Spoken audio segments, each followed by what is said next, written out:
Hello and welcome to a brand new episode of Mind Over Money, a show where we talk on ways how meditation, yoga, and behavioral science can help you become a better and more efficient trader, investor, as well as a better human being. Well, my name is Shatajan, and then today we have with us a very special guest, Vikram Rangala, who is a director and Chief Ohana Officer at ZebPay.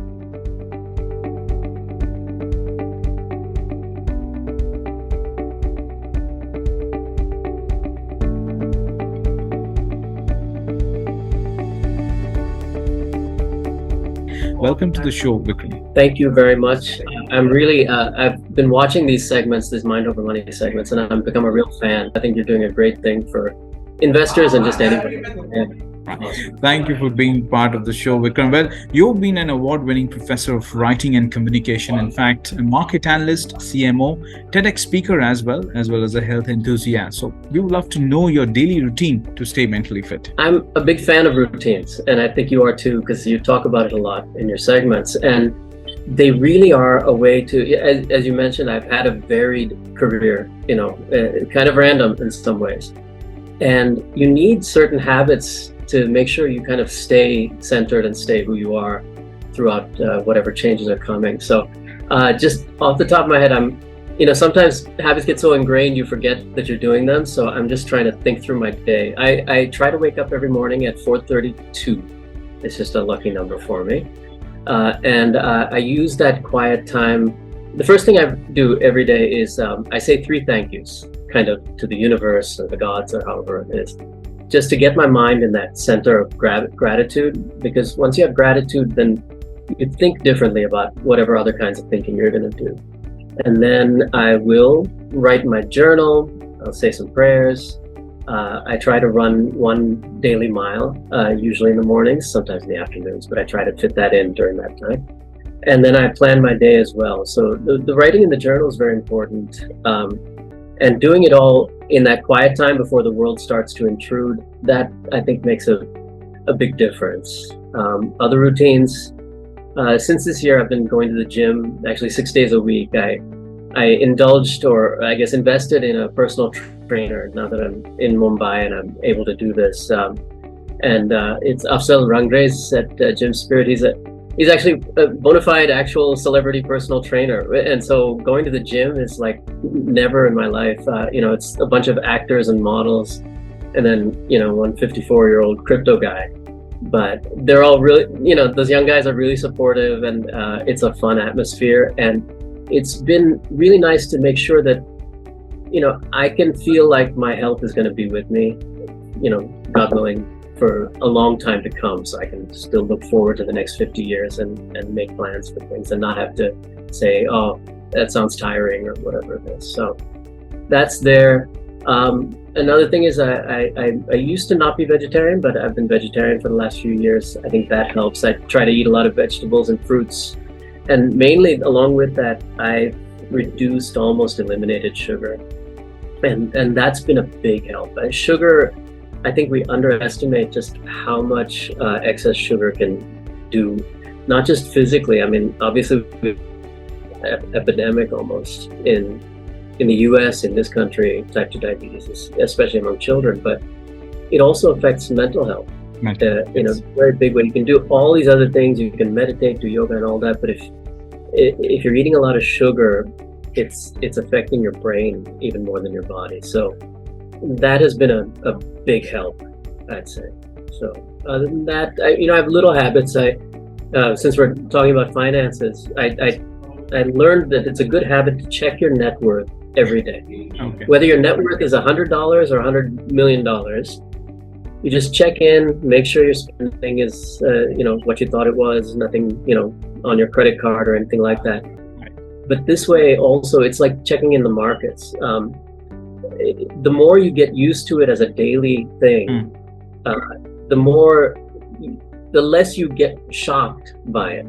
So our chairman, Rahul Pagipati, he's done something extraordinary. He's, for the last 1,400 days in a row, he has bought Ether.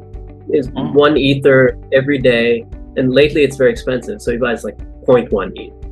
But this has been consistent, and he's buying to hold it for life, actually. So not only has this been an incredible investment, because he bought it so cheap in the early days. But the other is, he doesn't get phased. The price of ether goes up, price of ether goes down. All he does is, okay, I'm buying it again. It's, that SIP approach to things, just rupee cost averaging or dollar cost averaging. There's a mental aspect to that as well, which I think we should teach young investors and young kids as they're learning to invest, that, money should just be gently a part of your life, neither controlling you nor, obsessing over it either, or, making you feel. Oh, absolutely. Sorry, that was a long answer, but yeah. Those are some of my habits. Right. So in fact, you're living the discipline, and that is something which should really help each and everyone, to walk that path, because the path is very tough. As you also sort of would have imagined now, signing up for a gym is one thing, but then going every day is another thing. So when you walk that path, it is a different experience altogether. But it's not new. If I look your profile, you're a man with varied interest, a writer for the Wall Street Journal, Bloomberg Business Week, and others. And you've also climbed Mount Fuji and Mount Kilimanjaro. So you're also, black belt in Aikido, so which is all about discipline. So how does that help you in your daily life? In fact, that's what I'm saying. You've done it all. In fact, in your previous, in your first 50 years, and now you plan to do something more, or something more big than this. It probably sounds better than it was. Most of the time, I was just feeling like a goofball of one kind or another. But Aikido has been a huge part of my life, even though I haven't trained in the dojo for the last, for quite a while now. But so when I finished college, my first job was in Japan, teaching English and studying Aikido. And by some random miracle, I was stationed in a small town where one of the top masters of Aikido was teaching, very quiet, unassuming man. But so we trained, and when I was about to leave Japan to go back to the States, he said, Vikram, I don't mind if you teach Aikido in the dojo when you go back. There are plenty of people to do that, but you're going to be a teacher. And he said, America has so much violence. Find a way to teach Aikido in daily life, not in fighting, or self-defense, but in daily life. How do you approach daily life in a non-violent way? And so, in fact, when I taught at the University of Florida, I created a course called Writing in Love, which is about nonviolence and communication and how writing plays a role in conflict resolution. So it guided how I teach, it guides how I lead the organizations now that, we have a group of companies that we're working on, and it guides how I deal with conflict very much. So whether physical or not physical, mostly not physical, obviously. Sounds interesting. So I guess that's not, you asked about discipline. Yes. There is discipline involved, but in this case, it's the discipline of choosing how you respond to conflict. And that can be really tough, especially for a leader. You can be disciplined in a whole lot of personal ways, but if you are chaotic in reacting to other people, that can be really harmful. So it's been a lot of help. Right. Now, equity or a crypto investor usually goes through a lot of volatility. And do you think focusing on one small routine can help investors navigate through stress in a better way? In fact, just like you mentioned, Aikido is something you respond to a situation. I think you respond to volatility or any other situation which the market, sort of throws at you. Your views on that? Volatility, a trader's best friend and worst enemy, right? You're looking for a trend. Sure. The best trends are to be found in markets that go up and down and up and down. And yet that's also the emotional shock that, you have to learn to deal with. I've had a chance to observe and learn from some really great traders. The best traders I've seen, they all have habits that they stick to, sometimes quite religiously. Absolutely. And they all keep checklists, sometimes mental, but sometimes physical. So meditation, Ray Dalio of Bridgewater, for example, he meditates. I'm one of the people I climbed Kilimanjaro with used to be his chief of staff, and she was one of the people who taught him how to meditate, and she described that story to me. And I think he's spread it a lot. A lot of investors and traders, hedge fund managers are big into that now. Exercise, of course, you'll find a lot of people who are runners, marathoners and stuff. And I think keeping a journal is very important. If everybody who wants to get into trading or investing, get into the habit of keeping a journal of all your trades, all your investments, good or bad, whether they profit or lose. In fact, some people put it in this way: if you're not keeping a journal, you're not a professional yet. That's maybe a very blunt way to put it, but the reason is most people think that to be a successful trader, you have to be right about the direction of the markets. And we spend, all day on CNBC, everybody's being asked, where do you think this market's going to go next? How do you think, it's up or down, We're all in this prediction thing, at least on, in the media. But successful traders, I think a lot of people don't know this. They're right maybe 40% of the time, sometimes less than that. But the key is when you lose small, and when you win big.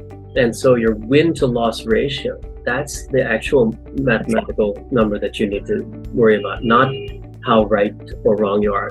Being right most of the time, you can still be a losing investor or trader. So that has to do with managing your ego and your need to be right all the time, which we learned in school, and to feel like a smart person. So to manage your ego and put that ego to one side, you need some kind of habits that will do that. So meditation, exercise, a journal, these things help you to do that. Keep your ego from getting in the way of your trading. Absolutely. So how important is mental fitness, especially in leadership roles, just like you've been in? And what are your key learnings? So it's, who you really are is going to be very apparent, and there's no way to fake it, to your organization or the people who are putting trust in you. So, and that comes from daily habits. So habits become even more important when other people are looking to you for leadership or support, or, all those things. When you're a leader, one of the things I had to learn when I started as CMO was delegation. You don't have to write that tweet yourself. We have a social media person to do that. You don't have to do this blog post. We've got somebody to do that.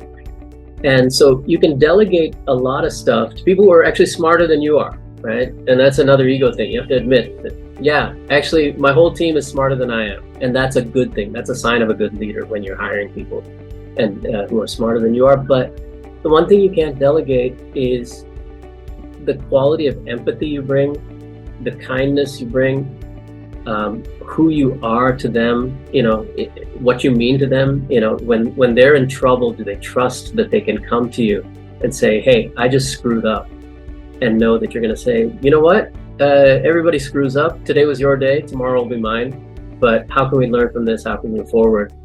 To be able to do that, to motivate people, create a climate of safety for them to do their best work in, and to make work fun, which, people underestimate the value of fun, but fun is so important. And a good leader knows that. To do all those things, you have to every day have habits that keep you mentally able to kind of put aside your own needs and focus on the needs of the other people, the people who are depending on you. So all those habits that we just talked about, your how you start your mornings, absolutely, whether you keep your body and mind in shape, whether you mind what you eat, all those things, they show up when you show up as a leader. So it's very important. In fact, beautiful words there, Vikram. And on that note, thank you so much for your time. And that's all for now, folks. But do stay logged on to etmarkets.com for more on news, business, and economy. Thank you so much for your time, Vikram. Thank you. It was great. Thank you.